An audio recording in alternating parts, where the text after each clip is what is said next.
রংপুর আমতা এবং পাঁশকুড়া এই অঞ্চল এই দিকে সব এদিকে জলটাকে দেখাও কিভাবে জল যাচ্ছে।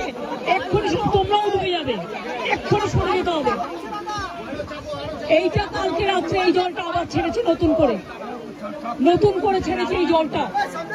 আজ দুটো পর্যন্ত উদয়নারায়ণপুর আমতা পাঁশকুড়া অনেক জায়গা আমরা কন্ট্রোল করলেও এই জায়গাগুলো ডুবে যাবে। আমি বলবো ডিএমকে এক্ষুনি এখান থেকে লোক শিফট করাতে। দুই হচ্ছে যাদের কাঁচা বাড়ি ভেঙে গেছে তাদের লিস্ট আমাকে দিতে। তিন হচ্ছে যাদের জমি নষ্ট হয়ে গেছে, শস্য নষ্ট হয়ে গেছে, সরো জলটা দেখতে দাও, জলে ডুবে যাবে এক্ষুনি। কৃষি জমি যাদের আছে বা শস্য আছে তারা চিন্তা করবেন না, তারা শস্য বীমার টাকা পাবেন শস্য বীমার টাকা। আপনারা যতদিন বাড়ি ফিরতে না পারবেন সরকার রিলিফ দেবে, আপনাদের যা সাহায্য করার করবে। এটা ঝাড়খণ্ড জল ছেড়েছে এবং ডিবিসি কেন্দ্রীয় সরকারের সংস্থা আমার মনে হচ্ছে 4 লাখ কিউসেককে ছাড়িয়ে গেছে, যা কোনোদিন জীবনে হয়নি। কারণ আমরা 5 লক্ষ পুকুর কেটেছি, আমরা 500 কোটি টাকার চেক ড্যাম করেছি, আমরা গোপালেশ্বর কেলেঘাই প্রোগ্রামের মধ্যে দিয়ে অনেক এলাকাকে সেভ করেছি।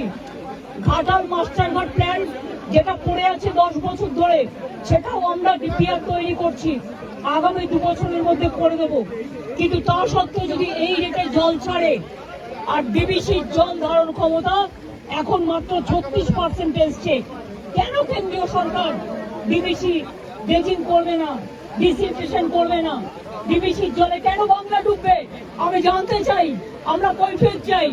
ফরাক্কায় ড্রেজিং করে না, বাংলা ডোবে, বিহার ডোবে। আর ডিবিসি ড্রেজিং করে না, বাংলা ডোবে। বাংলায় জল ছেড়ে দিয়ে ঝাড়খণ্ডকে সেফ রাখে, এটা তো ঠিক নয়। বাংলা একটা নৌকার মতো, আর সব জল নেপালে বৃষ্টি হলে উত্তরবঙ্গে ঢুকবে, ভুটানে বৃষ্টি হলে জলপাইগুড়িতে ঢুকবে, আলিপুরদুয়ারে ঢুকবে, কুচবিহারে ঢুকবে, নর্থ বেঙ্গলে ঢুকবে। আর মালদা নদীকে গঙ্গার ইরোশন মুর্শিদাবাদের, আর দক্ষিণবঙ্গ ডুবছে ডিবিসির জলে। এবং আমি যা শুনেছি কাল রাতে জলের ওপর আবার জল ছেড়েছে। এই জায়গাগুলো ভেজা ছিল না, অনেকটা দূরে ছিল, আমাকে এসপি বললেন, ডিএম বললেন এটা এক্ষুনি হয়েছে। এবং দেখুন এক্ষুনির মধ্যে এতটা ডুবে গেছে। আমি সবাইকে বলবো জলে ঝুঁকি নেবেন না, জল আর আগুনে ঝুঁকি নেবেন না। অন্তত 2 দিন একটু সেফ প্লেসে থাকুন, তারপরে জলটা বেরিয়ে গেলে তারপরে আপনারা আস্তে আস্তে বাড়ি যাওয়ার মতো পরিস্থিতি থাকলে তখন বাড়িতে যান। আর আমি অ্যাডমিনিস্ট্রেশনকে বলবো যা রিলিফ দেওয়ার কোনো যেন রিলিফে অভাব না হয়। প্রত্যেকটা পরিবারকে দেখে নেবেন, আপনাদের কাছে সবকিছু দেওয়া আছে। কাট আপ করে দেবো যদি মানুষকে এইভাবে ডোবায়। আবার ছেড়েছে মানে পুরো চক্রান্ত, মানে এটা পূর্ব পরিকল্পিত এবং এটা পরিকল্পিত বন্যা। এটা আমাদের বৃষ্টির জলে বন্যা নয়, বৃষ্টি হয়েছে 3-4 দিন, কিন্তু এটা ম্যান মেড প্ল্যান। আমি আবার আপনাদের বলছি, আমি এখানে যারা আছেন এই দেখুন কতটা ভরে গেল আপনারা থাকতে থাকতে। আমি আপনাদের অনুরোধ করবো সরে যান এক্ষুনি মানুষকে নিয়ে। সামনে থেকে যারা দোতলায় দাঁড়িয়ে আছেন ওই বাড়িটাও ভেঙে পড়তে পারে জলের তোড়ে, প্লিজ আপনারা সেফ জায়গায় চলে যান। জল কিন্তু 8 ঘন্টার মধ্যে ডুবিয়ে দেয় সব, আগুন যেমন হু হু করে ডুবিয়ে দেয়।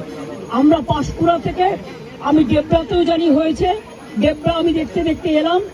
ডেবরা আমি ডিএমকে বলবো, পশ্চিম মেদিনীপুরের ডিএমকে বলতে ডেবরার রিলিফ গুলো পাঠাতে, এমএলএকেও একটু কনফিডেন্স নেবে, জেলা পরিষদকে, এবং কেশপুরটাও দেখে নিতে।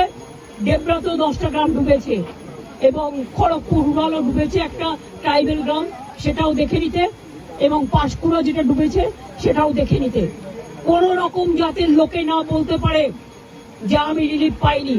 আমি কিন্তু ডাইরেক্ট ডিএমদের দায়িত্ব দেব এবং এসপিদের এটা দেখার জন্য। খরচা করুন, মানুষকে দিন, তাতে যা লাগবে কোনো অসুবিধা হবে না। আমি এখন যাচ্ছি উদয়নারায়ণপুর আমটাকে অ্যালার্ট করতে, কারণ ওখানকার অবস্থা খুব খারাপ। আপনারা যেতে পারেন, একদম গায়ের জন্য করছে না। আমি তো 10 বছর ধরে ফাইট করছি, আজকে আমি 13 বছর ধরে দেখছি। কিন্তু আগে ছাড়তো 75,000 1 লাখ কিউসেক, এবার ছেড়েছে, ওরা ছেড়েছে 4 লাখ, তেনুঘাট পঞ্চায়েত ছেড়েছে আরো 1.5 লাখ, 5.5 লক্ষ। This is very unfortunate. I do not know why central government is not this dredging for DBC. Their reservation power now it came down about 36% only, and all the water they release for Bengal.